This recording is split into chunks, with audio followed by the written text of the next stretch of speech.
اعوذ باللہ من الشیطان الرجیم بسم اللہ الرحمن الرحیم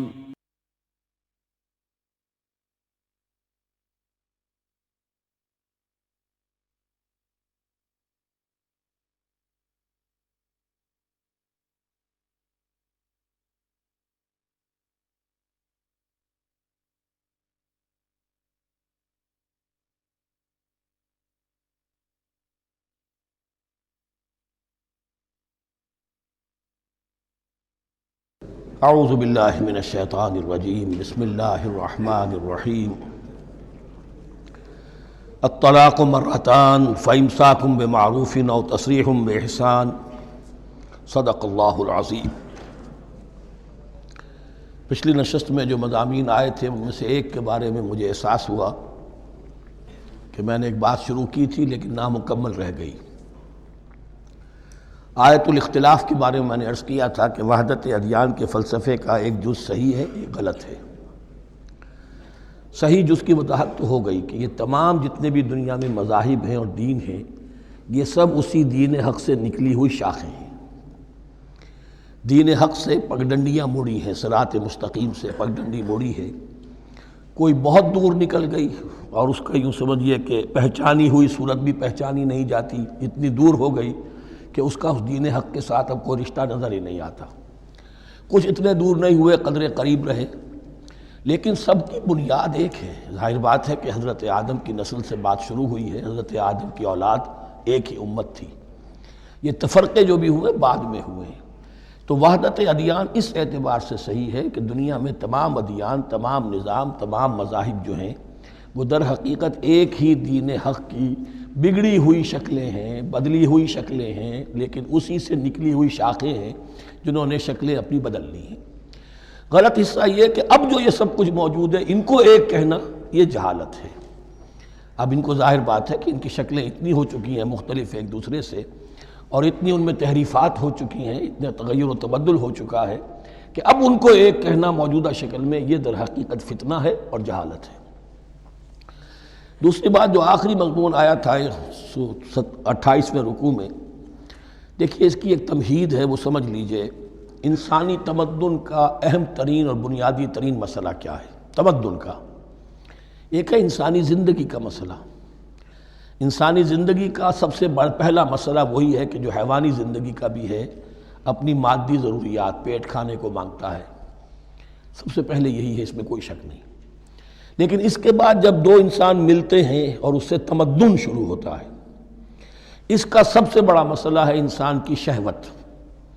اللہ نے دو جنسیں بنا دی ہیں، مرد ہیں، عورت ہیں، اور ان دونوں کے درمیان تعلق سے نسل آگے چلتی ہے۔ اب اس معاملے کو کیسے ہارنس کیا جائے، کیسے منظم کیا جائے، یہ جذبہ بہت پوٹنٹ ہے۔ جو فرائڈ نے کہا ہے، بس وہ یوں سمجھیے کہ ذرا زیادہ مرچ مسالہ لگا دیا، ورنہ اس میں کوئی شک نہیں کہ یہ بہت ہی پوٹنٹ جذبہ ہے انسان کا۔ انسٹنکٹ جو ہے، سیکس کا انسٹنکٹ، وہ بہت مضبوط ہے، بہت قوی ہے۔ لیکن جو شے جتنی قوی ہو اتنا ہی اسے پھر، جو گھوڑا جتنا منہ زور ہو اتنا ہی اس کو لگام دینا جو ہے وہ آسان نہیں ہوتا، اس کے لیے پھر مشقت کرنی پڑتی ہے۔ تو اب اگر تو اس سیکس کو اوپن کر دیا جاتا، کھلا سیکس، فری سیکس، آج کل یہ لفظ استعمال ہوتا ہے فری سیکس، کیوس ہوتا، تمدن میں فساد ہو جاتا۔ اس کے لیے شادی کا معاملہ کہ ایک عورت کا ایک مرد کے ساتھ رشتہ رہے، سب کو معلوم ہو کہ یہ اس کی بیوی ہے، یہ اس کا شوہر ہے، تاکہ اس طریقے سے نسب کا معاملہ بھی چلے اور ایک خاندانی ادارہ وجود میں آئے۔ ورنہ تو خاندانی ادارہ بس کیسے وجود میں آئے گا؟ فری سیکس میں تو خاندانی ادارہ وجود میں آ ہی نہیں سکتا۔ تو شادی کا، نکاح کا یہ رشتہ جو ہے یہ اللہ تعالیٰ نے اختیار کیا اور یہ انسانوں کو سکھایا۔ اب اس میں مرد اور عورت کیا بالکل برابر ہیں؟ اس سے بڑی حماقت کوئی نہیں، اس لیے کہ کسی بھی ادارے کے دو برابر کے سربراہ نہیں ہو سکتے۔ اتنی موٹی بات ہے کہ اگر آپ کسی ایک محکمے کے دو ڈائریکٹر بنا دیں، بات غلط ہو جائے گی، خراب ہو جائے گی۔ ایک ڈائریکٹر، مینیجنگ ڈائریکٹر، دوسرے 10 ڈائریکٹر بنا دیجیے آپ، لیکن اوپر ایک ہوگا، جنرل مینیجر ایک ہوگا، ڈپٹی مینیجر 10 رکھ دیجیے۔ ہر ادارے میں اگر نظم قائم کرنا ہے تو ایک اوپر ٹاپ پر ہونا چاہیے۔ لہذا جب ایک مرد اور ایک عورت، مرد اور عورت انسان ہونے کے ناطے بالکل برابر ہیں، ایک ہی باپ کے نطفے سے بیٹا بھی ہے بیٹی بھی ہے، ایک ہی ماں کے رحم میں بھائی نے بھی پرورش پائی ہے اور بہن نے بھی، اس اعتبار سے وہ برابر ہیں شرف انسانیت میں، نوع انسانی کی حیثیت سے، human dignity and honour they share both equally, absolutely equally. لیکن جب ایک مرد اور ایک عورت مل کر خاندان کے بنیاد رکھتے ہیں تو اب یہ برابر نہیں رہے۔ جیسے انسان سب برابر ہیں لیکن چپڑاسی اور افسر برابر نہیں ہے، اس کے کچھ اور اختیارات ہیں، اس کے کچھ اور اختیارات ہیں، اس کے کچھ اور فرائض ہیں، اس کے کچھ اور فرائض ہیں۔ اس طریقے سے اس رشتے کے معاملے میں، اور یہ بھی نوٹ کر لیجئے کہ یہی وجہ اس قدر تفصیل کے ساتھ سب سے پہلے احکام قرآن میں دیے جا رہے ہیں اسی آئلی قوانین کے متعلق، لیکن تمدن کی جڑ بنیاد یہ ہے، یہاں سے خاندان بنتا ہے، اور خاندانوں کے اجتماع کا نام معاشرہ ہے۔ خاندان کا نظام، اب ہمارا پاکستانی جو معاشرہ ہے، اگر ہماری 14 کروڑ تعداد ہے اس وقت، 7 افراد ایک خاندان کے اگر آپ شمار کر لیں تو آپ سمجھیے اتنے خاندان ہماری دنیا میں اس وقت موجود ہیں، 2 کروڑ خاندان ہیں، ان خاندانوں پر مشتمل ہے۔ خاندان کا ادارہ مستحکم ہوگا، معاشرہ مستحکم ہو جائے گا۔ خاندان کے ادارے میں صلاح ہوگی، فلاح ہوگی، معاشرے میں صلاح و فلاح آئے گی۔ وہاں فتور ہوگا، فساد ہوگا، بے چینی ہوگی، ظلم ہوگا، ناانصافی ہوگی، وہاں کنفلکٹس ہوں گے، میاں اور بیوی میں جو ہے جھگڑے ہو رہے ہوں گے تو اولاد کی تو جو ہے پھر وہاں تربیت صحیح نہیں ہو سکتی، ان کی تربیت میں منفی چیزیں شامل ہو جائیں گی۔ تو یہ ساری چیزیں جس کی وجہ سے بڑی تفصیل سے قرآن مجید میں احکام دیے گئے ہیں آئلی قوانین، ان میں جہاں تک یہ معاملات ہے، طلاق کا معاملہ ہے، اس میں برابر نہیں ہے۔ شادی کرنے میں عورت کو بھی حق ہے، وہ شادی سے انکار کر دے، جبر نہیں کیا جا سکتا۔ ایک مرتبہ وہ نکاح میں آ گئی ہے تو اب شوہر کا پلڑا بھاری ہے، شوہر اسے طلاق دے سکتا ہے، اگر ظلم کے ساتھ دے گا اللہ کے ہاں جواب دہی کرے گا اور پکڑ ہو جائے گی، لیکن اختیار ہے۔ وہ خود طلاق نہیں دے سکتی، البتہ طلاق حاصل کر سکتی ہے، خلا جسے ہم کہتے ہیں، وہ عدالت کے ذریعے سے، بڑوں کے ذریعے سے، رشتہ داروں کے ذریعے سے خلا کرے، لیکن طلاق دینے کا حق اس کو برابر نہیں ہے مرد کی طرح۔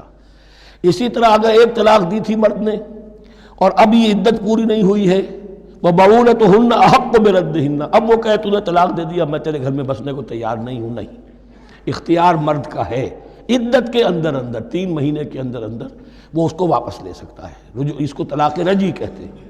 یہ تمام چیزیں ایسی ہیں کہ بہرحال خواتین کو اچھی نہیں لگتی، اور آج کی دنیا میں تو جو یہ مرد و عورت کی مساوات کا سلسلہ ہے، یہ شیطان کا سب سے بڑا فلسفہ اور معاشرے میں فساد اور گندگی پیدا کرنے کا اس کا سب سے بڑا ہتھیار ہے۔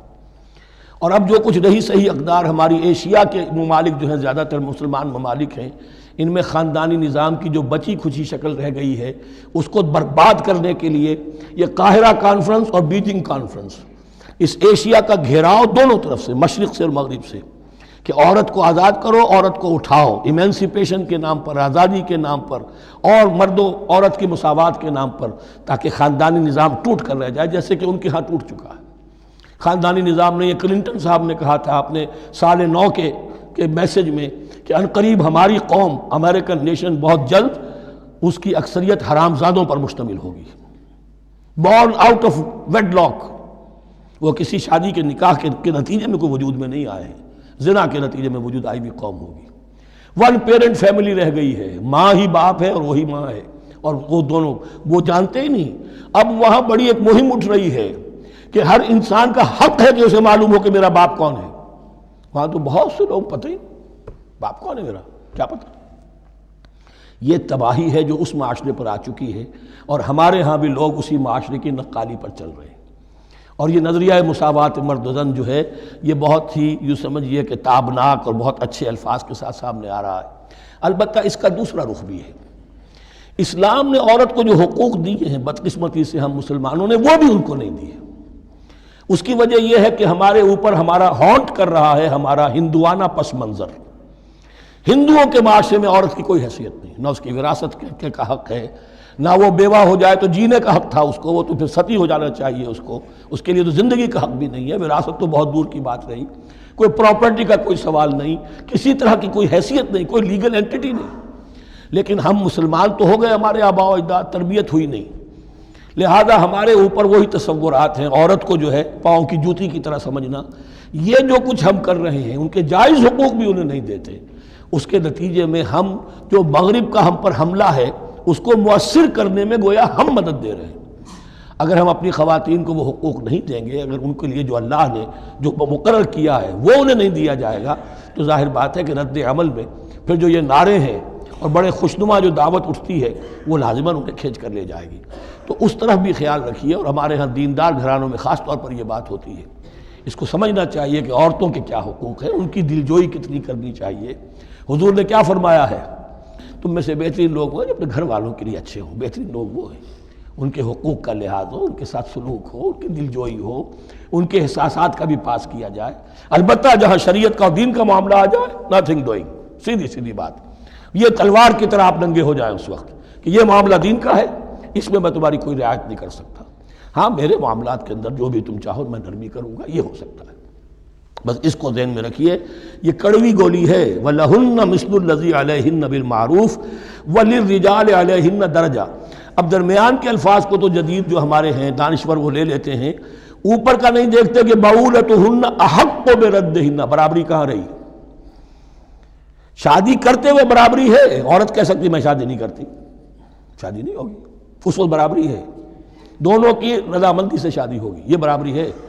لیکن جب ایک مرتبہ بیوی بن گئی اب برابر نہیں ہے۔ اب یہ فلسفہ جا کر پوری طرح بیان ہوگا سورہ نساء میں، اور الرجال قوامون علی النساء، یہ بات پھر وہاں آئے گی۔ اس کی تمہید ہے یہ کہ یہ کڑوی گولی ذرا خواتین کے حلق سے اترنی شروع ہو جائے۔ وَبَعُولَتُهُنَّ أَحَقُّ بِرَدِّهِنَّ، اور اسی طریقے سے وَلِلرِّجَالِ عَلَيْهِنَّ دَرَجَةٌ۔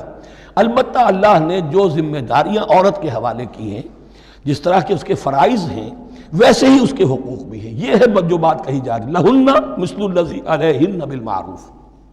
اور یہ دنیا کا وہ اصول ہے کہ responsibilities and privileges they go together۔ کہیں آپ کا اگر ذمہ داری زیادہ تو حقوق اور اختیارات بھی زیادہ ہوں گے۔ ذمہ داری بہت ڈال دی، حقوق و اختیارات اتنے ہیں نہیں، آپ ذمہ داری ادا نہیں کر سکتے۔ جہاں ذمہ داری کم ہوگی وہاں حقوق و اختیارات بھی کم ہوں گے، یہ دونوں چیزیں پروپورشنیٹ چلتی ہیں۔ اب چلیے آگے، مجھے اندیشہ ہے کہ میں نے خاصا وقت اس میں لگا دیا۔ الطلاق مرتان، طلاق دو مرتبہ ہے، یعنی ایک شوہر کو دو مرتبہ طلاق دے کر اور رجوع کر لینے کا حق ہے۔ ایک دفعہ طلاق دی اور عدت کے اندر رجوع کر لیا، ٹھیک ہے، پھر طلاق دی اور عدت کے اندر رجوع کر لیا، ٹھیک ہے، تیسری مرتبہ طلاق دی اب رجوع نہیں کر سکتا۔ الطلاق مرتان، دو مرتبہ ہو سکتا ہے۔ فَإِمْسَاكٌ بِمَعْرُوفٍ أَوْ تَسْرِيحٌ بِإِحْسَانٍ، اب اس کے بعد فیصلہ کرو، یا تو روکو اس کو اپنے گھر میں تو وہ بھی نیکی کے ساتھ، بھلائی کے ساتھ، تنگ کرنے کے لیے نہیں، پریشان کرنے کے لیے نہیں، اور تسریح بِإِحْسَان، یا رخصت کر دینا ہے اچھے بھلے طریقے سے، بھلے مانسوں کی طرح، خوبصورتی کے ساتھ۔ روکو تو بھلائی کے لیے، اور اگر رخصت کرنا ہے تو خوبصورت انداز میں۔ وَلَا يَحِلُّ لَكُمْ أَن تَأْخُذُوا مِمَّا آتَيْتُمُوهُنَّ شَيْئًا، اور تمہارے لیے ہرگز جائز نہیں ہے کہ جو کچھ تم نے انہیں دیا تھا اس میں سے کچھ بھی واپس لو۔ جو بھی تم نے انہیں مہر دیا تھا اس میں سے کچھ واپس نہیں لے سکتے جب تم طلاق دے رہے ہو۔ ہاں اگر عورت طلاق مانگے تو اسے اپنے مہر میں سے کچھ چھوڑنا پڑے گا، یہ دوسری بات ہے، لیکن جب بر طلاق دے رہا ہے تو پھر وہ نہیں روک اس کو اس میں سے جو بھی کچھ دیا ہو۔ یہاں تک کہ آیا ہے کہ اگرچہ تم نے ان کو احداہن قنطارا، سونے کے ڈھیر دیے ہوں، ان میں سے بھی کچھ نہیں لے سکتے واپس۔ وَلَا يَحِلُّ لَكُمْ أَن تَأْخُذُوا مِمَّا آتَيْتُمُوهُنَّ شَيْئًا إِلَّا أَن يَخَافَا أَن لَا يُقِيمَا حُدُودَ اللَّهِ، البتہ اگر وہ دونوں یہ سمجھیں کہ ہم حدود اللہ کو قائم نہیں رکھ سکیں گے۔ مراد کیا ہے کہ فیملی لائف کے ضمن میں جو اللہ نے احکام دیے ہیں، جو آداب ہیں، جو ان کے مقاصد ہیں، وہ ہمارے مابین اتنی موافقت مزاجی نہیں ہے کہ ہم ساتھ چل سکیں۔ ایک عورت اگر یہ محسوس کرتی ہے فَإِنْ خِفْتُمْ أَلَّا يُقِيمَا حُدُودَ اللَّهِ فَلَا جُنَاحَ عَلَيْهِمَا فِي مَا افْتَدَتْ بِهِ، پھر اگر اس کا یہ خیال ہے کہ یہ نہیں رکھ سکیں گے تو پھر کوئی حرج نہیں ہے ان دونوں پر کہ جو کچھ دے دلا کر عورت فدیے میں اپنے آپ کو چھڑا لے، یعنی کہہ کہ ٹھیک ہے تم نے مجھے 10 لاکھ مہر دیا تھا، میں 5 لاکھ تمہیں واپس کرتی ہوں، یا تم نے 10 لاکھ کا میرا مہر رکھا تھا، میں خلا مانگ رہی ہوں، میں صرف 5 لاکھ کا تم سے تقاضا کرتی ہوں، اسے اپنے مہر میں سے کچھ چھوڑنا ہوگا، یہ فدیہ ہے۔ تلک حدود اللہ فلا تعتدوها، یہ اللہ کے حدود ہیں، ان سے تجاوز مت کرو۔ دیکھیے روزے وغیرہ کے ضمن میں فلا تقربوها، اور یہاں فلا تعتدوها، اس لیے کہ یہاں بڑے دھڑلے سے آدمی جو ہے وہ ان حدود کو پامال کر جاتے ہیں، قانون یہی رہ جاتا ہے، روح اس کی ختم ہو جاتی ہے۔ وَمَن يَتَعَدَّ حُدُودَ اللَّهِ فَأُولَٰئِكَ هُمُ الظَّالِمُونَ، اور جو اللہ کے حدود سے تجاوز کرتے ہیں وہی ظالم لوگ ہیں۔ فَإِن طَلَّقَهَا، اب اگر تیسری مرتبہ طلاق دے دی، الطلاق مرتان تو ہو چکا نا، اس کے بارے میں سارے احکام آ گئے، لیکن اب اگر دے دی مراد ہے تیسری مرتبہ، فَإِن طَلَّقَهَا فَلَا تَحِلُّ لَهُ مِن بَعْدِ حَتَّى تَنكِحَ زَوْجًا غَيْرَهُ، تو اب وہ اس کے لیے جائز نہیں ہوگی جب تک کہ وہ عورت کسی اور شوہر سے شادی نہ کرے۔ اس کو حلالہ کہتے ہیں، لیکن یہ حلالہ کروانا یا کرنا اور کسی کے ساتھ یہ معاہدہ کرنا تم شادی کر لو پھر طلاق دے دینا، اس پر لعنت فرمائی ہے، حضور نے لعنت فرمائی ہے۔ اور ہمارے ہاں علم میں آتی ہے، یہ بات سننے میں آتی ہے کہ بہت سے علماء نے اس کو دھندا بنا رکھا ہے۔ حلالہ مولوی مشہور ہیں مختلف شہروں کے اندر۔ فَإِن طَلَّقَهَا فَلَا تَحِلُّ لَهُ مِن بَعْدُ حَتَّى تَنكِحَ زَوْجًا غَيْرَهُ فَإِن طَلَّقَهَا، پھر اگر وہ بھی دوسری شادی کی دوسری جگہ پر، اس عورت نے اس شوہر سے بھی نہیں بنی، اس نے بھی طلاق دے دی، فَلَا جُنَاحَ عَلَيْهِمَا أَن يَتَرَاجَعَا، تو اب کوئی گناہ نہیں ہوگا ان دونوں پر کہ وہ رجوع کر لیں، پہلے سابق شوہر سے شادی کر لیں۔ یعنی عورت کو شاید عقل آ گئی ہو، کوئی اسی کی زیادتی تھی کہ پہلے شوہر کے ہاں بس نہیں سکی، اب دوسری مرتبہ کا تجربہ ہو گیا تو اس کے کان ہو گیا کہ کوئی غلطی میری ہی ہے، اب شاید دوبارہ وہ اپنے شوہر کی طرف، سابقہ شوہر کی طرف رجوع کرنا چاہے تو اس کی اجازت ہے۔ ان ظنا یقیما حدود اللہ، اگر ان کو یہ یقین ہو کہ وہ اللہ کے حدود کی پاسداری کر سکیں گے۔ اللہ کے حدود جو ہیں احکام شریعت، ان کو بہرحال مد نظر رکھنا ہے اور فائق رکھنا ہے۔ وَتِلْكَ حُدُودُ اللَّهِ يُبَيِّنُهَا لِقَوْمٍ يَعْلَمُونَ، اور یہ وہ حدود ہیں اللہ کے جن کو وہ واضح کر رہا ہے، کھول کھول کر بیان کر رہا ہے ان لوگوں کے لیے کہ جو علم حاصل کرنا چاہیں۔ ترجمہ یہ ہوتا ہے عام طور پر جنہیں علم حاصل ہے، اصل میں کسی وقت فعل کو طلب فعل کے معنی میں استعمال کیا جاتا ہے عربی زبان میں، یعلمون جو جاننا چاہیں، جن کی اندر طلب ہے علم کی۔ وَإِذَا طَلَّقْتُمُ النِّسَاءَ فَبَلَغْنَ أَجَلَهُنَّ، تو جب تم لوگ اپنی بیویوں کو طلاق دو اور پھر وہ اپنی عدت پوری کر لیں، فَأَمْسِكُوهُنَّ بِمَعْرُوفٍ أَوْ سَرِّحُوهُنَّ بِمَعْرُوفٍ، تو اب چاہو تو روکو انہیں لیکن معروف طریقے سے، اور چاہو تو انہیں رخصت کر دو وہ بھی اچھے طریقے پر۔ وَلَا تُمْسِكُوهُنَّ ضِرَارًا لِتَعْتَدُوا، اور دیکھو ایسا نہ کرو کہ تم روکو انہیں تنگ کرنے کے لیے۔ اچھا ذرا اس کی میں اور خبر لوں گا رجوع کر کے، ذرا اگر تو طلاق ہو گئی تو آزاد ہو جائے گی، غصہ اتنا چڑھا ہوا ہے کہ ابھی وہ غصہ ٹھنڈا نہیں ہوا ہے، رجوع کر رہا ہے اس لیے کہ اسے اور پریشان کرو، اسے اور تکلیفیں پہنچاؤ، تو اب یہ کیا ہوا، قانون تو اجازت دے رہا ہے لیکن تم نے قانون کا مذاق اڑایا، تم نے اللہ کی دی ہوئی اس اجازت کا ناجائز استعمال کیا۔ ہاں اگر بسانے کا واقعی ارادہ ہو گیا ہے تو ضرور تم رجوع کر لو، رجوع کا حق تمہیں ہے، لیکن اگر یہ نہیں ہے، پریشان کرنا ہے، فَلَا تُمْسِكُوهُنَّ وَلَا تُمْسِكُوهُنَّ ضِرَارًا لِتَعْتَدُوا، ضدم زدہ ان پر زیادتی کرنے کے لیے، ستانے کے لیے۔ وَمَنْ يَفْعَلْ ذَلِكَ فَقَدْ ظَلَمَ نَفْسَهُ، اور جو کوئی بھی یہ کام کرے گا اس نے اپنی جان پر ظلم ڈھایا۔ وَلَا تَتَّخِذُوا آیَاتِ اللَّهِ هُزُوًا، اور دیکھو اللہ کی آیات کو مذاق اور کھیل نہ بنا لو، ٹھٹھا نہ بنا لو۔ یہ اچھی طرح جان لیجئے، لا از لا and there can be law which has no flaw. Flawless law is impossible. اس لیے تقوی، اللہ کا خوف ہر جگہ پر بار بار، ورنہ تم اللہ کی شریعت کا تماشا بنا دو گے، ٹھٹھا بنا دو گے۔ وَلَا تَتَّخِذُوا آیَاتِ اللَّهِ هُزُوًا وَاذْكُرُوا نِعْمَتَ اللَّهِ عَلَيْكُمْ، اور یاد کرو، ذکر کرو، شعور کرو اللہ کے انعامات کا جو تم پر ہوئے ہیں۔ وَمَا أَنزَلَ عَلَيْكُمْ مِنَ الْكِتَابِ وَالْحِكْمَةِ، اور جو اس نے نازل فرما دی ہے تم پر اپنی کتاب، اپنی شریعت اور حکمت، یعظکم بہ، اس کے ذریعے سے تمہیں نصیحت کر رہا ہے، سیدھا راستہ بتا رہا ہے۔ واتقوا اللہ، اللہ کا تقوی اختیار کرو۔ وَاعْلَمُوا أَنَّ اللَّهَ بِكُلِّ شَيْءٍ عَلِيمٌ، اور جان لو کہ اللہ تعالیٰ کو ہر چیز کا حقیقی علم حاصل ہے۔ وَإِذَا طَلَّقْتُمُ النِّسَاءَ فَبَلَغْنَ أَجَلَهُنَّ فَلَا تَعْضُلُوهُنَّ أَن يَنكِحْنَ أَزْوَاجَهُنَّ إِذَا تَرَاضَوْا بَيْنَهُم بِالْمَعْرُوفِ، اور جب تم اپنی عورتوں کو طلاق دے دو پھر وہ اپنی عدت پوری کر لیں تو مت آڑے آؤ اس میں کہ وہ عورتیں پھر نکاح کر لیں اپنے سابق ازواج سے، اذا تراضوا بینہم بالمعروف، جبکہ وہ آپس میں رضامند ہو جائیں بھلے طریقے پر۔ یعنی اگر طلاق مغلظ نہیں ہے، دیکھیے ایک طلاق ہوتی ہے بائن، پہلی طلاق دوسری طلاق، یہ جب تک عدت ختم نہیں ہوئی طلاق رجعی کہلاتی ہے، اس کے دوران شوہر کو رجوع کرنے کا حق ہے۔ عدت پوری ہو گئی، اب یہ بائن ہو گئی، اب شوہر اور بیوی کا جو رشتہ ہے ٹوٹ گیا۔ اب اگر نکاح ہوگا تو دوبارہ ہوگا، اس میں عورت کی مرضی کو دخل ہے۔ عدت کے اندر عورت کی مرضی کو دخل نہیں ہے، لیکن عدت کے بعد اب عورت کو اختیار ہے، اب تو نکاح ثانی ہوگا سوائے طلاق مغلظ کے۔ تیسری طلاق اگر ہو گئی ہے تو پھر جب تک اس کا نکاح کسی اور سے نہ ہو جائے، وہ بھی طلاق دے دے، تو ان کے درمیان نکاح نہیں ہو سکتا۔ گویا کہ یہ دو طلاقوں کے بعد اگر پھر یہ لوگ جب کہ طلاق بائن ہو چکی ہو، وہی عورت وہی مرد پھر نکاح کرنا چاہیں تو اب تم آڑے مت آؤ۔ ہوتا کیا ہے، عورت کے بھائی ہیں، اب انہیں غصہ چڑھا ہوا، اس بدماش نے یہ کچھ کیا تھا، اس نے تمہیں ایسے ایسے ستایا تھا، اس نے یہ کیا تھا، اب تمہیں ہم شادی نہیں کرنے دیں گے اس کے ساتھ۔ نہیں، یہ کام تمہارا نہیں ہے۔ اگر وہ اذا تراضوا بینہم، اگر وہ باہم راضی ہو جائیں تو تم اب ان کے آڑے مت آؤ۔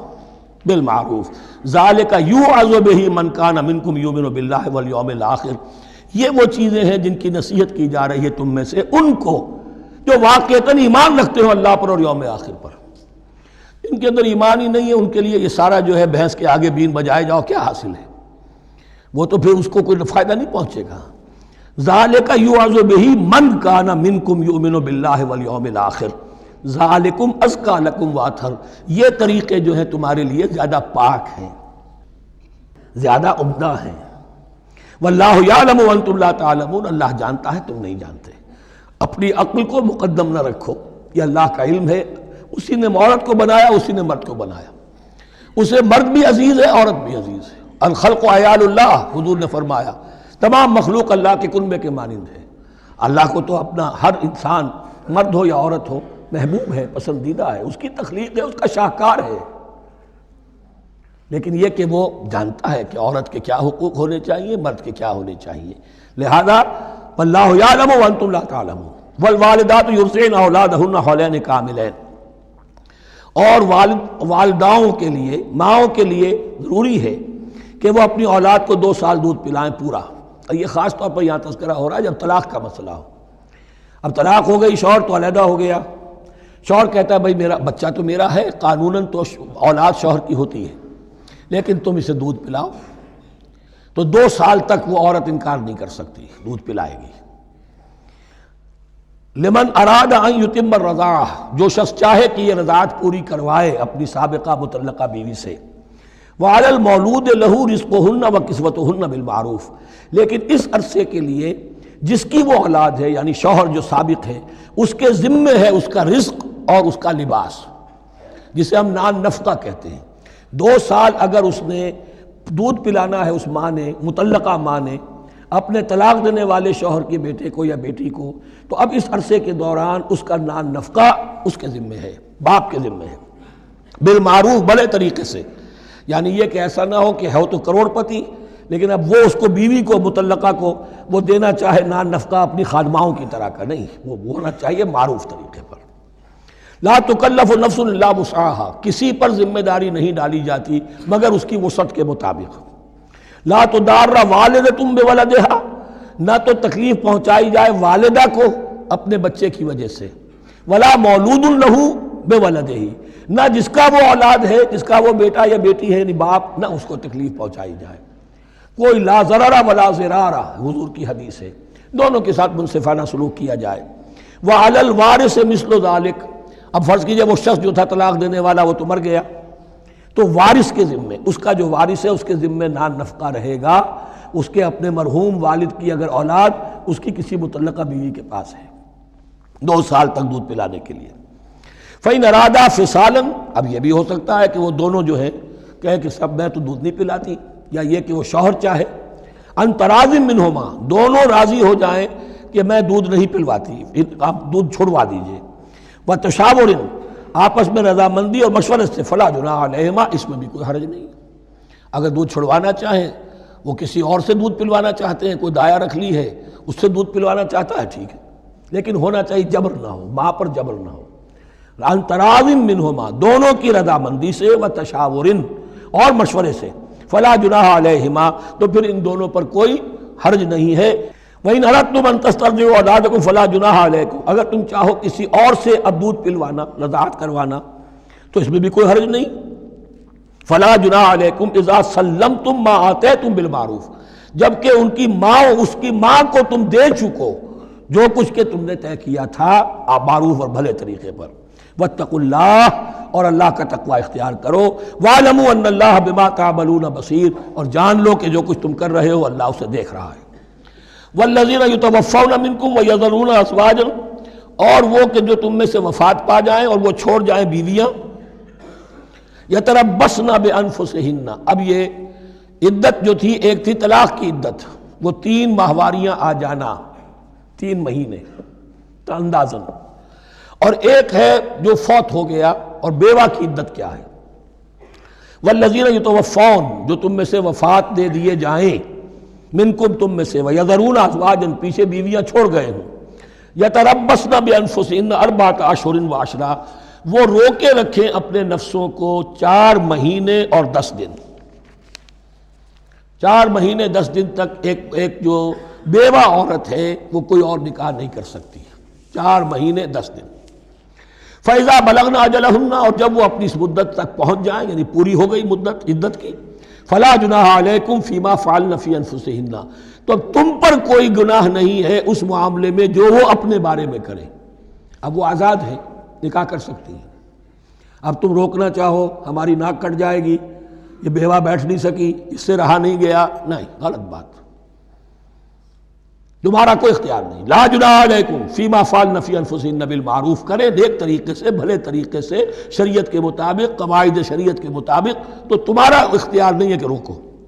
واللہ بما تعملون خبیر، اور جو کچھ تم کر رہے ہو اللہ اس سے باخبر ہے۔ ولا جناح علیکم فیما عرضتم بہ من خطبۃ النساء واکننتم فی انفسکم، اب یہ انہی بیواؤں کا ذکر ہو رہا ہے، تم پر کوئی حرج نہیں ہے کہ جو تم اشارے میں کوئی بات اور پیغام دینا چاہو کسی بیوہ کو، اشارے کنائے میں، لیکن یہ کہ اس میں عدت کے دوران نکاح تو نہیں ہو سکتا، اشارے کنائے میں یہ کچھ بات کہی جا سکتی ہے کہ مجھے دلچسپی ہے، شاید میں کوئی بھی طریقہ اختیار کیا جائے۔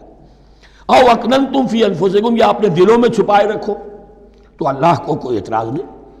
اس میں یہ کہ ظاہر بات ہے کہ ایک آدمی علم اللہ انکم ستذکرونہن، اللہ کے علم میں ہے تمہیں ان کا خیال تو آئے گا ہی، آخر یہ عورت تھی، بیوہ ہو گئی ہے، اب میں اس سے شادی کر سکتا ہوں، آپ کو رغبت ہے اس کی طرف نکاح کی، تو اب کوئی آدمی سوچے میرے دل میں خیال آ رہا ہے بیوہ کے بارے میں، میں تو گناہ گار ہو گیا، میرا دل گناہ گار ہو گیا، نہیں، یہ قانون فطرت ہے۔ علم اللہ انکم ستذکرونہن، اللہ کے علم میں ہے ان کا خیال تو تمہیں آئے گا ہی۔ ولکن لا تواعدوہن سرا، لیکن ایسا نہ کرو کہ ان سے معاہدہ کر لو خفیہ خفیہ، طے ہو جائے، بات پکی ہو جائے، سرا الا ان تقولوا قولا معروفا، سوائے اس کے کہ کوئی معروف بات کہہ دی جائے جس سے انہیں اشارہ مل جائے، بس۔ ولا تعزموا عقدۃ النکاح حتی یبلغ الکتاب اجلہ، اور مت باندھو گراہ نکاح کی جب تک کہ قانون شریعت اپنی مدت پوری نہ کر لے، یعنی عدت جب تک پوری نہ ہو جائے۔ اب یہاں دیکھیے حتی یبلغ الکتاب، کتاب سے مراد شریعت، قانون شریعت، کتاب سے مراد یہاں کیا ہے کہ جو بھی قانون آ چکا ہے کتاب کے اندر، 4 مہینے 10 دن کے بعد نکاح اس سے پہلے نہیں ہوگا۔ وَاعْلَمُوا أَنَّ اللَّهَ يَعْلَمُ مَا فِي أَنفُسِكُمْ فَاحْذَرُوهُ، اور جان لو کہ اللہ خوب جانتا ہے جو تمہارے دلوں میں ہے، پس اس سے ڈرو، اس کی پکڑ سے بچو۔ وَاعْلَمُوا أَنَّ اللَّهَ غَفُورٌ حَلِيمٌ، اور یہ بھی جان لو اللہ غفور بھی ہے، بخشنے والا بھی ہے، وہ خطا ہو گئی ہے استغفار کرو، توبہ کرو، اللہ معاف فرمائے گا۔ اور حلیم ہے، وہ فوراً نہیں پکڑتا بلکہ ڈھیل دیتا ہے، مہلت دیتا ہے، اگر چاہو تو تم توبہ کر لو۔ لا جناح علیکم ان طلقتم النساء ما لم تمسوهن او تفرضوا لهن فریضہ، تم پر کوئی گناہ نہیں ہے کہ تم ایسی بیویوں کو طلاق دے دو کہ جن کو نہ تو تم نے اب تک چھوا ہو اور نہ ان کے لیے مہر مقرر کیا ہو۔ یہ ہو جاتا تھا نکاح جو ہے بچپن میں بھی کر دیے جاتے تھے، لیکن ابھی کوئی نوبت نہیں آئی ہے، نکاح تو ہو گیا لیکن نہ کوئی مہر مقرر ہوا ہے، نہ کوئی ان کی ملاقات ہوئی ہے، تو اگر ایسا کرو گے تو تم طلاق دے سکتے ہو۔ وَمَتِّعُوهُنَّ، لیکن شرافت کا تقاضا یہ ہے کہ جو لڑکی تم سے منسوب رہی ہے، اب اگر وہ رشتہ توڑ رہے ہو تو اسے کچھ دے دلا کر، اسے کچھ نہ کچھ متاع، کچھ سامان دنیاوی دے کر۔ مَتِّعُوهُنَّ عَلَى الْمُوسِعِ قَدَرُهُ وَعَلَى الْمُقْتِرِ قَدَرُهُ، جو وسعت والا ہے، جس کو کشائش حاصل ہے، غنی ہے، وہ اپنی حیثیت کے مطابق، اور جو تنگ دست ہے وہ اپنی حیثیت کے مطابق۔ متاعًا بالمعروف، اور یہ ساز و سامان دینا جو ہے یہ بھی بھلے انداز میں ہو، ایسا نہ ہو جو خیرات دی جا رہی ہو۔ حقاً علی المحسنین، یہ حق ہے محسنین پر، یہ سمجھے کہ ہم پر اللہ تعالیٰ کی طرف سے عائد کردہ یہ ذمہ داری ہے۔ وَإِن طَلَّقْتُمُوهُنَّ مِن قَبْلِ أَن تَمَسُّوهُنَّ وَقَدْ فَرَضْتُمْ لَهُنَّ فَرِيضَةً، اور اگر دوسری شکل یہ ہے کہ تم نے طلاق دی ایسی بیوی کو کہ جس کو تم نے چھوا تو نہیں ہے لیکن مہر مقرر ہو چکا تھا، فَنِصْفُ مَا فَرَضْتُمْ، تو اب آدھا مہر جو ہے جو تم نے فرض کیا تھا، جو طے کیا تھا، اس کا آدھا تو تمہیں دینا ہی دینا ہے۔ الا یعفون، الا یہ کہ وہ معاف کر دیں، ہمیں آدھا بھی نہیں چاہیے، یا چلیے ہمیں چوتھائی دے دیجئے۔ او یعفو الذی بیدہ عقدۃ النکاح، یا وہ اس کے اندر جو ہے سخاوت سے کام لے کہ جس کے ہاتھ میں نکاح کی گرہ ہے، گرہ تو مرد کے ہاتھ میں ہے، وہ کھول سکتا ہے، عورت طلاق دے نہیں سکتی، لہذا کیوں نہ ایسا کرو کہ تم پورا ہی مہر دے دو۔ فرمایا وَأَن تَعْفُوا، اگر تم درگزر کرو اور زیادہ دو، اقرب للتقوی، یہ تقوی سے قریب تر ہے، وَلَا تَنْسَبُوا الْفَضْلَ بَيْنَكُمْ، اپنے مابین احسان کرنا مت بھولو، اور اپنے مابین جو فضیلت اللہ نے تمہیں دی ہے عورتوں پر اس کو مت بھولو۔ تمہارا پھر ایٹیچیوڈ بھی ایسا ہونا چاہیے کہ تم اپنے بڑے ہونے کے حساب سے ان کے ساتھ نرمی کرو، ان کو زیادہ دو، ان کو جتنا بھی مہر مقرر کیا تھا اس سے بھی زیادہ دے دلا کے رخصت کرو۔ قانون میں تو صرف مہر ہوگا، البتہ قانون یہی ہے کہ اگر انہیں چھوا نہیں ہے، مقاربت نہیں ہوئی ہے، لیکن یہ کہ مہر مقرر ہو چکا تھا تو آدھا مہر تو لازماً دینا ہے۔ آدھا بھی یہ چھوڑ سکتی ہے عورت، لیکن تمہارے لیے بہتر ہے کہ تم پورا دو یا اور زیادہ دو۔ ان اللہ بما تعملون بصیر، یقیناً جو کچھ تم کر رہے ہو اللہ دیکھ رہا ہے۔ حافظوا علی الصلوات والصلاۃ الوسطیٰ، محافظت کرو پوری طرح، چوکس ہو کر، چوکنے ہو کر تمام نمازوں کی، اور خاص طور پر صلاۃ وسطیٰ کی۔ یعنی بار بار جو آ رہا ہے جان لو اللہ جانتا ہے، جان لو اللہ دیکھ رہا ہے، جو کچھ تم کر رہے ہو اللہ کی نگاہ میں ہے، جو کچھ تم کر رہے ہو اللہ باخبر ہے، یہ سارا کچھ جو ہے یہ اللہ کی یاد ذہن میں برقرار رکھنے کے لیے تمہیں نماز دی گئی ہے۔ 5 وقتہ تم حاضر ہو، دنیا کے کاروبار سے نکلو اور آ کر پھر عہد اللہ سے اپنا جو ہے، یہ جو حفیظ کا ایک شعر ہے، آؤ سجدے میں گرے لوح جبیں تازہ کریں، سرکشی نے کر دیے دھندلے نقوش بندگی، آؤ سجدے میں گرے لوح جبیں تازہ کریں۔ یہاں پر جو ہمارا بندگی کا نقش تھا سرکشی کی وجہ سے وہ دھندلے ہو گئے ہیں۔ سرکشی نے کر دیے دھندلے نقوش بندگی، آؤ سجدے میں گریں لوح جبیں تازہ کریں، کہ پھر اس پر اللہ تعالیٰ کے ساتھ جو عہد کیا ہے ایاک نعبد و ایاک نستعین اسے پھر تازہ کریں۔ حافظوا علی الصلوات والصلاۃ الوسطیٰ، صلاۃ وسطیٰ کے بارے میں بہت سے اقوال ہیں، لیکن عام طور پر اس سے مراد عصر کی نماز لی گئی ہے۔ دن میں 2 نمازیں اس سے پہلے ہیں، فجر ہے، ظہر ہے، 2 پھر بعد میں ہیں، مغرب ہے، عشاء ہے۔ وقوموا للہ قانتین، اور کھڑے ہوا کرو اللہ کے سامنے پورے ادب کے ساتھ، یعنی ایک تو رکوع ہے جس میں جھکنا ہے، سجدہ ہے جھکنے کی انتہا ہے، قیام بھی قنوت کے ساتھ ہو، معلوم ہو کہ ایک بندہ اپنے آقا کے سامنے کھڑا ہے، اس کے کھڑے ہونے کے انداز میں بھی معلوم ہو کہ تواضع ہے، عجز ہے۔ فَإِنْ خِفْتُمْ فَرِجَالًا أَوْ رُكْبَانًا، اور اگر تم خوف کی حالت میں ہو تو چاہے پیادہ چلتے ہوئے، سفر کرتے ہوئے، دشمن پیچھا کر رہا ہے، آپ کہیں جا رہے ہیں تو چاہے اب رکیں گے نماز پڑھیں گے تو وہ تعاقب میں قریب آ جائے گا، تو رجالن چلتے ہوئے، یا کہیں جلدی جانا ہے اور وہاں پر ابھی فوری طور پر حملہ کرنا ہے تو اس میں یہ ہے کہ جنگ کی حالت میں یہ رعایتیں ہیں، چلتے ہوئے اور رکبانہ یا سوار ہونے کی حالت میں بھی نماز پڑھی جا سکتی ہے۔ فَإِذَا أَمِنْتُمْ، لیکن پھر جب امن میں ہو جاؤ، فَاذْكُرُوا اللَّهَ كَمَا عَلَّمَكُمْ، پھر اللہ کو یاد کرو جیسے کہ تمہیں اس نے سکھایا ہے۔ کس نے سکھایا ہے؟ محمد الرسول اللہ نے۔ صلو کما رأیتمونی اصلی، نماز پڑھو جیسے کہ تم مجھے دیکھتے ہو میں نماز پڑھتا ہوں۔ وہ ہے اللہ کا سکھایا ہوا، اس لیے کہ یہ بھی ثابت ہے روایات سے کہ حضرت جبرائیل نے آ کر حضور کو نماز پڑھائی ہے، 2 دن پڑھائی ہے۔ ایک دن 5 نمازیں اول وقت میں پڑھائیں، دوسرے دن 5 نمازیں آخری وقت میں پڑھائیں، اور بتا دیا کہ ان نمازوں کا وقت ان اوقات کے دوران ہے۔ تو معلم جو ہے حضور کے نماز کے معاملے میں حضرت جبرائیل ہے، اور اب حضور جو ہے پوری امت کے لیے معلم ہے۔ فَإِذَا أَمِنْتُمْ فَاذْكُرُوا اللَّهَ كَمَا عَلَّمَكُمْ مَا لَمْ تَكُونُوا تَعْلَمُونَ، جو تم نہیں جانتے تھے اللہ نے تمہیں سکھایا ہے۔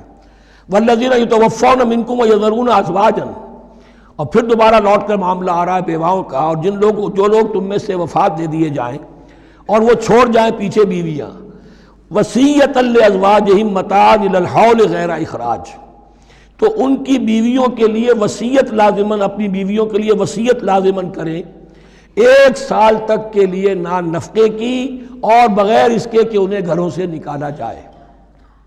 اب یوں سمجھیے اس کو، ایک شخص فوت ہوا، 4 بیویاں ہیں، ایک کے ہاں اولاد تھی، بیٹا تو اسی کا ہے، باقی 3 تو اس کی جو ہیں سوتیلی مائیں ہیں۔ ایک ماں کو تو وہ اپنی ماں سمجھ کر اس کی خدمت کرے گا، باقی 3 کو لائبلٹی سمجھے گا۔ تو فرمایا ایسا نہ ہو کہ فوراً نکال دو کہ جاؤ اپنا راستہ لو، جس سے تمہاری شادی تھی وہ گیا۔ 1 سال کے لیے انہیں گھر سے نہ نکالا جائے اور ان کا نان نفقہ دیا جائے۔ لیکن یہ بھی اصل میں تھا وصیت کا، جب یہ جو قانون آئے گا وراثت کا تو اس سے پہلے کے لیے، جیسے کہ والدین کے لیے کہا گیا تھا وصیت کرو، ایسے بیویوں کے لیے بھی کرو۔ جب ان کا حق آ گیا، اس لیے کہ شوہر مر گیا ہے تو بیوی کا حق ہے اس کی وراثت میں، بیوی مر گئی ہے شوہر کا حق ہے اس کی وراثت میں، تو وہ تو وراثت کے اندر حق معین ہو گیا، تو اب یہ وصیت کی ضرورت نہیں۔ اور اسی طرح 1 سال کا نفقہ نہیں ہے، اب نفقہ جو ہے وہ صرف عدت کے دوران کا ہے، جو ہم اس سے پہلے پڑھ چکے ہیں۔ فَإِنْ خَرَجْنَا فَلَا جُنَاحَ عَلَيْكُمْ فِي مَا فَعَلْنَ فِي أَنفُسِهِنَّ، لیکن اگر وہ خود نکل جائیں، ظاہر بات ہے کہ عدت ہوتی 4 مہینے 10 دن، اب تم سال بھر روکو گے تو نہیں ان کو، اگر وہ شادی کر کے کہیں اور جا کے بسنا چاہیں تو تم پر کوئی الزام نہیں آئے گا، جو کچھ وہ کرتی ہیں اپنی جانوں کے بارے میں معروف ہو، بھلے طریقے پر، معروف طریقے پر۔ واللہ عزیز الحکیم، اور یقیناً اللہ تعالیٰ زبردست ہے، حکمت والا۔ وللمطلقات متاع بالمعروف، اسی طرح مطلقات کے لیے بھی ساز و سامان زندگی کی ضروریات ہے معروف طریقے پر، حقاً علی المتقین، لیکن یہ ہے عدت کے وقت تک کے لیے۔ اسی معاملے میں شاہ بانو کیس میں ایک جو فیصلہ دیا تھا، یہ کلکتہ ہائی کورٹ نے، اس پر پھر ہندوستان میں ایجیٹیشن ہوا۔ اس نے یہ فیصلہ دیا تھا کہ کوئی مسلمان اپنی بیوی کو طلاق دے دے تو اب وہ بیوی اگر تو دوسری شادی کر لے تب تو بات دوسری ہے، ورنہ جب تک زندہ رہے گی اس طلاق دینے والے پر اس کا نان نفقہ جو ہے رہے گا پوری زندگی تک۔ اس پر مسلمانوں نے کہا، بھارت کے مسلمانوں نے، یہ ہماری شریعت میں دخل اندازی ہے، شریعت نے صرف عدت تک کا حق رکھا ہے مطلقہ کے لیے، تم ساری زندگی کہاں سے لا رہے ہو؟ پھر وہ فساد ہوا، پھر بہت سے لوگوں نے جانیں دیں، پھر جو ہے ایجیٹیشن ہوا، لیکن پھر راجیو گاندھی کو گھٹنے ٹیکنے پڑے، اور پھر قانون بنا دیا گیا بھارت میں کہ کوئی عدالت ہندوستان کی including supreme court of India مسلمانوں کے آئلی قوانین میں دخل نہیں دے سکتی۔ میں سلام کیا کرتا ہوں مسلمانان بھارت کو، مسلمانوں نے وہاں پر یہ بات بھی نہیں ہونے دی کہ جب قرآن شریعت کا حکم جو ہے وہ یہ ہے کہ مطلقہ کو عدت تک کے لیے نان نفقہ ہے تو ساری زندگی کا کوئی معاملہ نہیں۔ کذالک یبین اللہ لکم آیاتہ لعلکم تعقلون، اسی طرح اللہ تعالیٰ تمہارے لیے اپنی آیات کو واضح کر رہا ہے تاکہ تم عقل سے کام لو اور سمجھو۔ اب جو 2 رکوع اگلے آ رہے ہیں یہ بڑے اہم ہیں اس اعتبار سے کہ یہ تاریخ بنی اسرائیل کا غزوہ بدر ہے جس کا تذکرہ ہوگا۔ میں ایک بات آپ کو بنی اسرائیل کی تاریخ کی بتا چکا ہوں کہ جب حضرت موسیٰ کے انتقال کے بعد یوشع ابن نون کی سرکردگی میں انہوں نے جہاد کیا، قتال کیا تو فلسطین فتح ہو گیا، لیکن انہوں نے چھوٹی چھوٹی حکومتیں 12 بنا لی اور آپس میں لڑتے بھی رہے۔ لیکن 300 برس کے بعد پھر صورتحال پیدا ہوئی، وہ واقعہ ہوگا جو اب سامنے آ رہا ہے کہ جب ان کے اوپر دنیا تنگ ہو گئی، آس پاس کے جو کافر اور مشرک لوگ تھے انہوں نے انہیں دبا لیا، بہت سوں کو ان کے گھروں سے، ان کے ملکوں سے نکال دیا، تو پھر تنگ آ کر انہوں نے کہا اس وقت کے نبی سے کہ ہمارے لیے کوئی بادشاہ بنا دیجئے، سپہ سالار بنا دیجئے، اب ہم اللہ کی راہ میں جنگ کریں گے۔ تو وہ جو جنگ ہوئی ہے طالوت اور جالوت کی، اس جنگ کے بعد سے خلافت راشدہ شروع ہوئی ہے دور بنی اسرائیل کی۔ گویا کہ خلافت راشدہ دور بنی اسرائیل کی 300 برس بعد آئی ہے ان کے رسول کے انتقال کے، جبکہ خلافت راشدہ اس امت مسلمہ کی متصل ہے رسول اللہ صلی اللہ علیہ وسلم کے زمانے کے ساتھ، اس لیے کہ صحابہ نے جانیں دیں، خون دیا، قربانیاں دیں، اور اس کے نتیجے میں حضور کی زندگی ہی میں دین غالب ہو گیا، اسلامی ریاست قائم ہو گئی۔ تو ظاہر بات ہے اس کے بعد آپ کے انتقال کے بعد خلافت کا دور شروع ہو گیا، لیکن وہاں یہ سارے سال 300 برس گزرے ہیں، اس کے بعد ان کا دور خلافت آیا ہے، اور اس میں بھی 3 خلافتیں ہیں کہ جو متفق علیہ ہیں، ویسے وہاں تو وہ نبوتیں ہیں، طالوت علیہ السلام، داؤد علیہ السلام اور سلیمان علیہ السلام۔ چوتھی خلافت پر آ کر تقسیم ہو گئی ہے، جیسے حضرت علی کے زمانے میں چوتھی خلافت میں عالم اسلام جو ہے دارالاسلام منقسم ہو گیا کہ مصر اور شام نے حضرت علی کی خلافت کو تسلیم نہیں کیا۔ اسی طرح حضرت سلیمان کے دو بیٹوں میں پھر ان کی مملکت تقسیم ہو گئی، ایک اسرائیل اور ایک یہودیہ، یہ دو ریاستیں وجود میں آئی، جوڈی۔ بہرحال یہ جو واقعہ تھا کہ جس کے بعد خلافت راشدہ شروع ہو رہی ہے، اسلام کا غلبہ شروع ہو رہا ہے حضرت موسیٰ کی تاریخ میں، وہ ہے طالوت اور جالوت کی جنگ۔ اس کے لیے اب یہاں پر تذکرہ ہو رہا ہے، اور یہ بھی ایک آئینہ دکھایا جا رہا ہے صحابہ کرام کو، اب یہی مرحلہ تمہیں درپیش ہے۔ غزوہ بدر آیا چاہتا ہے، آئینہ، coming events cast their shadows before, تمہیں پہلے سے بتایا جا رہا ہے۔ الم تر الی الذین خرجوا من دیارہم، کیا تم لوگوں نے غور نہیں کیا ان لوگوں کے حال پر کہ جو نکل گئے اپنے گھروں سے، وہم الوف، جبکہ وہ ہزاروں کی تعداد میں تھے، حذر الموت، موت سے ڈر کی وجہ سے، یعنی جب کفار اور مشرکین نے غلبہ کر لیا ان پر اور بہت سے ملکوں سے یہ بھاگے اپنے ملک چھوڑ کر، فقال لهم اللہ موتوا، تو اللہ نے ان سے کہا کہ مر جاؤ، ثم احیاہم، پھر انہیں زندہ کیا۔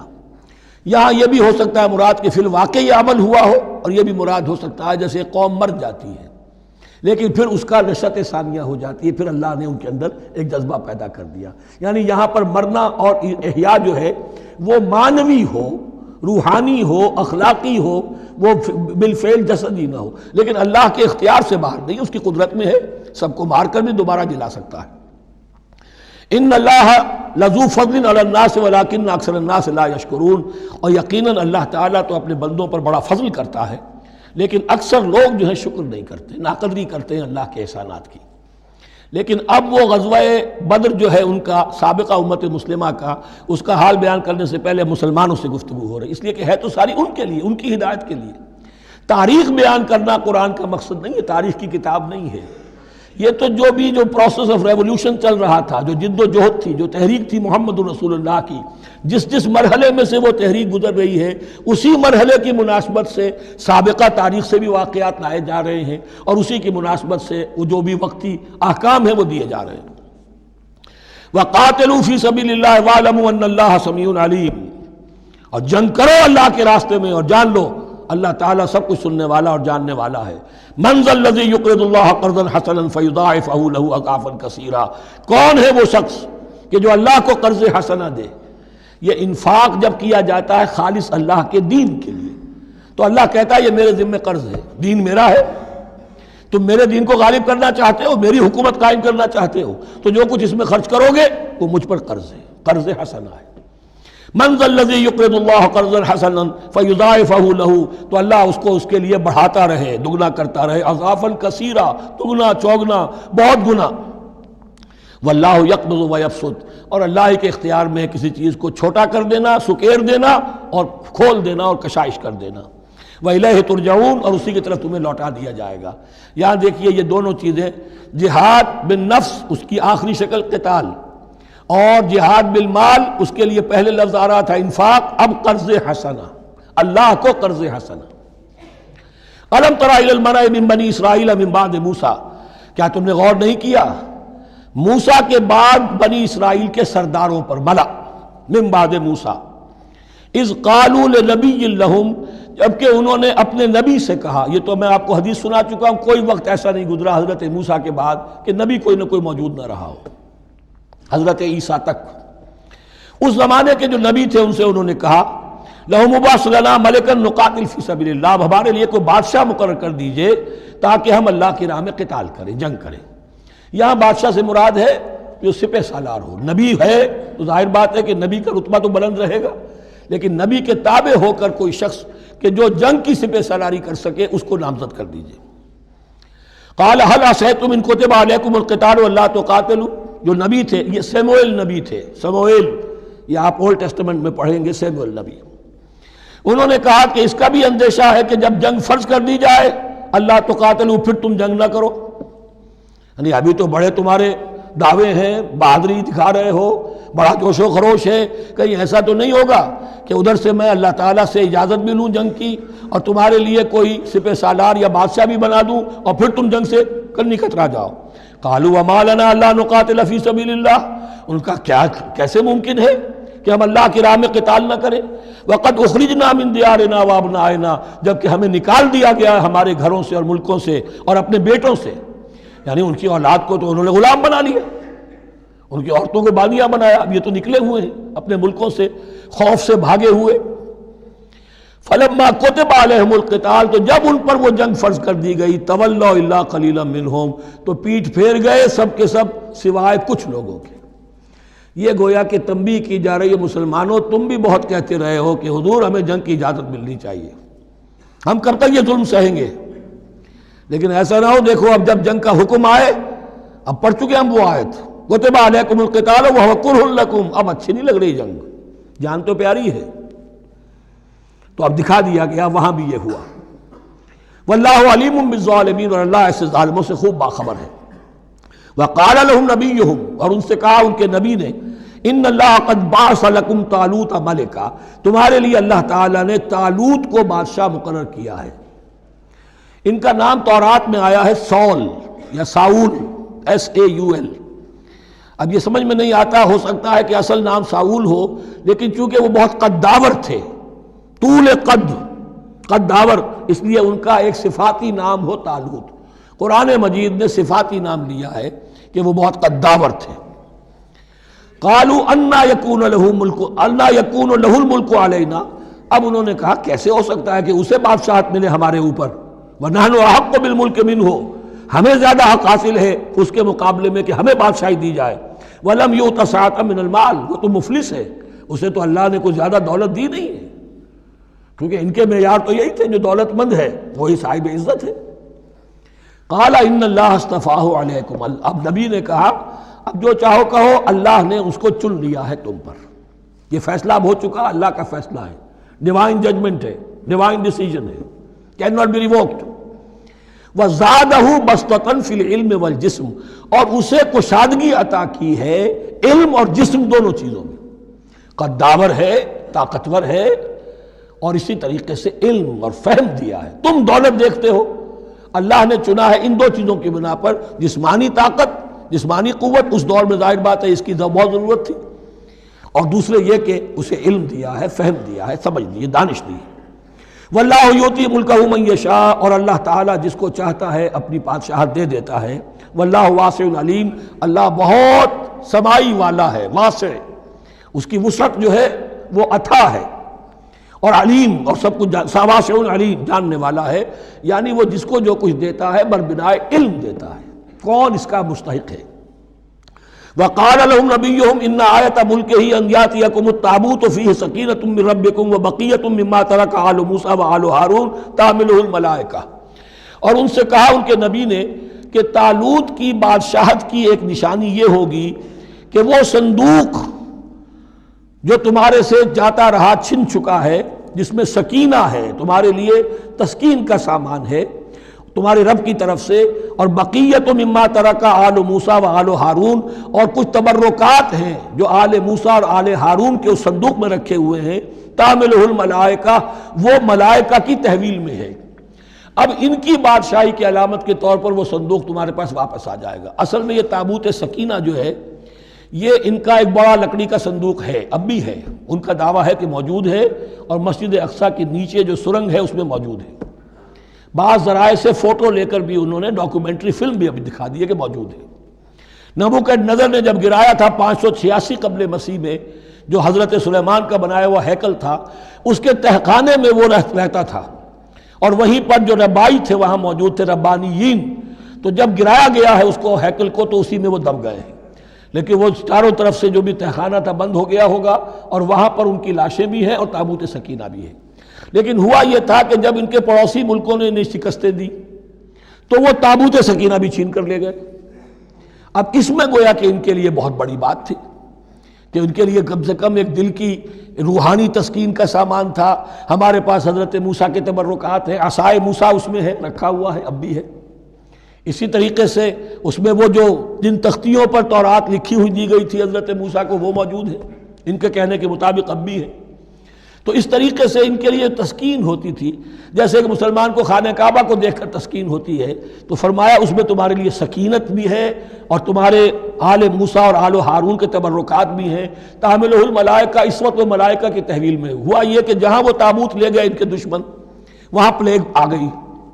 انہوں نے سمجھا کوئی نحوست ہے اس کے اندر جس کی وجہ سے پلیگ آ گئی ہے، انہوں نے ایک چھکڑے کے اوپر اس کو رکھا اور بیلوں کو ہانک دیا، جاؤ جدھر جانا ہے۔ تو حضرت سموئیل نے ان سے کہا کہ طالوت کا اللہ کی طرف سے نامزد کیے جانا ایک علامت اس کی یہ ہوگی کہ وہ تمہاری تسکین کا سامان جو تم سے چھن گیا تھا ان کے عہد امارت میں یا ان کے عہد ملوکیت میں تمہیں واپس مل جائے گا، اور وہ فرشتوں کی تحویل میں ہے۔ تو ایک روز وہ چھکڑا جو ہے وہ لیے ہوئے وہ تابوت ان کے ہاں پہنچ گیا۔ ان فی ذلک لآیۃ لکم ان کنتم مؤمنین، یقیناً اس میں تمہارے لیے نشانی ہے اگر تم ماننے والے ہو۔ فلما فصل طالوت بالجنود، اب جب حضرت طالوت اپنے لشکروں کو لے کر چلے، ان میں سے جو لوگ تو انکار کر گئے رہ گئے، جو لوگ چلے ساتھ ان کو لے کر چلے۔ قال ان اللہ مبتلیکم بنہر، انہوں نے فرمایا اپنے لشکر والوں سے اللہ تعالیٰ تمہاری ایک آزمائش کرے گا ایک نہر سے، دریا سے، یہی جو ہے جارڈن ریور جارڈن، اس کو کراس کر کے پھر حملہ کرنا تھا۔ فمن شرب منہ فلیس منی، جو اس میں سے پیٹ بھر کر پانی پیے گا وہ مجھ میں سے نہیں ہے۔ ومن لم یطعمہ فإنہ منی، جو اس میں سے پانی نہیں پیے گا وہ میرا ساتھی ہے۔ الا من اغترف غرفۃ بیدہ، سوائے اس کہ کوئی صرف اپنے چلو سے اور وہ کچھ وہ ایک گھونٹ لے لے۔ یہ اصل میں ہر کمانڈر کے لیے ضروری ہوتا ہے کہ کسی بھی بڑی جنگ سے پہلے اپنے ساتھیوں کا مورال دیکھے، ڈسپلن کی حالت دیکھے۔ تو جیسے حضور نے بھی غزوہ بدر سے قبل مشاورت کی تھی کہ مسلمانوں ایک لشکر آ رہا ہے جنوب سے کیل کانٹے سے لیس، اور ایک قافلہ آ رہا ہے شمال سے، اور اللہ نے ان دو میں سے ایک کا وعدہ کیا تمہیں ضرور ملے گا، بتاؤ کدھر چلیں۔ اندازہ ہو گیا کچھ لوگ جو کمزوری دکھا رہے تھے انہوں نے کہا چلیں جی پہلے قافلہ لوٹ لیں، اور جو لوگ تھے باہمت انہوں نے کہا جو حضور آپ کی ارادہ جو آپ کا منشا ہو۔ تو یہاں بھی انہوں نے اس سے ٹیسٹ کیا ہے کہ آیا وہ میرے حکم کی پابندی کرتے ہیں یا نہیں کرتے۔ فشربوا منہ، تو ان سب نے بہتوں نے پیا اس میں سے خوب جی بھر کر، الا قلیلا منہم، سوائے ان میں سے بہت کم تعداد میں۔ فلما جاوزہ هو والذین آمنوا معہ، تو جب گزرے اس دریا کے پار اترے وہ اور وہ لوگ جو ان کے ساتھ ساتھی اب اہل ایمان رہ گئے تھے، یعنی پہلی سکریننگ پہلے ہو چکی تھی جو قتال ہی کے منکر ہو گئے تھے، اور اس کے بعد دوسری ہو گئی ہے کہ جو اس چھلنی میں سے نہیں نکل سکے، وہ پانی پی کر بے سدھ ہو گئے۔ یہ ایسا ہی ہے جیسے غزوہ احد میں حضور صلی اللہ علیہ وسلم کے ساتھ 1000 آدمی مدینے سے نکلے تھے اور پھر عین وقت پر 300 آدمی ساتھ چھوڑ کر چلے گئے۔ تو جب انہوں نے دریا پار کر لیا انہوں نے اور ان کے ساتھی اہل ایمان نے، قالوا لا طاقت لنا اليوم بجالوت وجنودہ، تو انہوں نے کہا کہ ہمارے اندر تو واقعتاً طاقت نہیں ہے کہ ہم جالوت کا اور اس کے لشکروں کا مقابلہ کر سکیں۔ یہ گولیت جس کو کہتے ہیں جالوت، یہ بڑا قوی ہیکل انسان تھا، اور اس کا جو زرہ بختر تھا وہ اتنا پورا جسم ڈھکا ہوا کہ سوائے آنکھ کے سوراخ کے اور کچھ نہیں تھا اس میں، جو نظر ہی نہیں آتا تھا۔ تو اس نے مبارزت کی اور کوئی بھی مقابلے پر نہیں آ رہا تھا۔ قال الذين يظنون انهم ملاقو الله كم من فئة قليلة غلبت فئة كثيرة باذن الله، تو کہا ان لوگوں نے جو یقین رکھتے تھے کہ اللہ سے ملاقات کرنی ہے کہ کئی مرتبہ ایسا ہوا ہے، کتنی مرتبہ ایسا ہوا ہے کہ چھوٹی جماعت غالب آ گئی ہے بڑی جماعت پر اللہ کے حکم سے، یعنی آگے بڑھو، ہمت کرو، اپنی جو ہے کم ہمتی کا ثبوت نہ دو، اللہ تعالیٰ کی نصرت سے اللہ کی مدد سے تمہیں فتح حاصل ہو جائے گی۔ واللہ مع الصابرین، اللہ تو صابروں کے ساتھ ہے۔ وَلَمَّا بَرَزُوا لِجَالُوتَ وَجُنُودِهِ، تو جب وہ سامنے آئے جالوت اور اس کے لشکروں کے، برزا ظاہر ہو جانا، سامنے آمنے سامنے آ جانا، اب ادھر ان کا لشکر ہے طالوت علیہ السلام کا اور ادھر وہ جالوت کا لشکر ہے۔ قالوا، اب انہوں نے دعا کی، ربنا افرغ علینا صبرا، اے اللہ ہم پر صبر انڈھیل دے۔ یہ افرغ کا لفظ ہوتا ہے کسی برتن سے پانی اس طرح گرا دینا کسی کے اوپر کہ وہ برتن خالی ہو جائے، گھڑوں پانی ڈال دینا یا کچھ اور برتن میں سے۔ افرغ علینا صبرا، ہم پر صبر انڈھیل دے، صبر کی بارش فرما دے۔ ربنا افرغ علینا صبرا وثبت اقدامنا، اور ہمارے قدموں کو جما دے، وانصرنا علی القوم الکافرین، اور ہماری مدد فرما ان کافروں کے مقابلے میں۔ یہی دعا گویا کہ تلقین کی جا رہی ہے اہل ایمان کو کہ جب بدر کے موقع پر تمہارا مقابلہ ہوگا تو تمہیں یہ دعا کرنی چاہیے۔ فَهَزَمُوهُمْ بِإِذْنِ اللَّهِ، تو انہوں نے بھگا دیا ان کو اللہ کے حکم سے، اللہ کے اذن سے، اللہ کی مشیت سے۔ وَقَتَلَ داود جالوتا، اور قتل کیا جالوت کو داود نے۔ یہ داود جو ہے تورات سے معلوم ہوتا گڈریے تھے، جنگلوں میں رہتے تھے اپنی بھیڑیں بکریاں لے کر، اور ان کے پاس ایک گوپیا ہوتا تھا، اس گوپیے کے اندر پتھر رکھ کر اس کو گھما کر وہ مارتے تھے، لیکن نشانہ اتنا صحیح تھا کہ اس سے وہ کہتے تھے کہ میں شیروں کے جبڑے توڑ دیتا ہوں۔ جب کبھی شیر آتے ہیں میرے بھیڑوں بکریوں کے گلوں پر حملے کے لیے، تو جب وہ آ گئے اتفاق سے، جب لشکر آمنے سامنے تھے، ادھر جالوت للکار رہا ہے کوئی میرے مقابلے میں، ادھر سب کے سب سہمے کھڑے ہیں، کوئی آگے نہیں نکل رہا، تو حضرت طالوت آئے، یہ حضرت داود آ گئے اتفاقاً، کہا معلوم ہوا کیا سچویشن ہے، یہ ہے کہ اچھا ٹھیک ہے، میں اس غیر مختون کا میں معاملہ کرتا ہوں، اس لیے کہ یہ ان کے یہاں سب سے بڑی گالی تھی۔ حضرت ابراہیم کی ملت میں ہے ختنہ، اور یہ جو کفار اور مشرک تھے ان کے ہاں ختنہ نہیں تھی، تو نامختون ہونا ان کے ہاں یہ سب سے بڑی گالی تھی۔ اس نامختون کا پھر جو ہے میں اس کو کیفر کردار تک پہنچاؤں گا، میرے پاس یہ گوپیا ہے اور میں تو شیروں کے جبڑے توڑ دیا کرتا ہوں۔ انہوں نے پھر وہ پتھر رکھ کر اور گھمایا ہے، اور سیدھا وہ آنکھ کے سوراخ سے اس کے بھیجے کے اندر اتر گیا، اور اس طریقے سے قتل داود و جالوتا، داود نے جالوت کو قتل کیا، اور اللہ تعالیٰ نے پھر ان کو جو مراتب عطا کیے، وَآتَاهُ اللَّهُ الْمُلْكَ وَالْحِكْمَةَ وَعَلَّمَهُ مِمَّا يَشَاءُ۔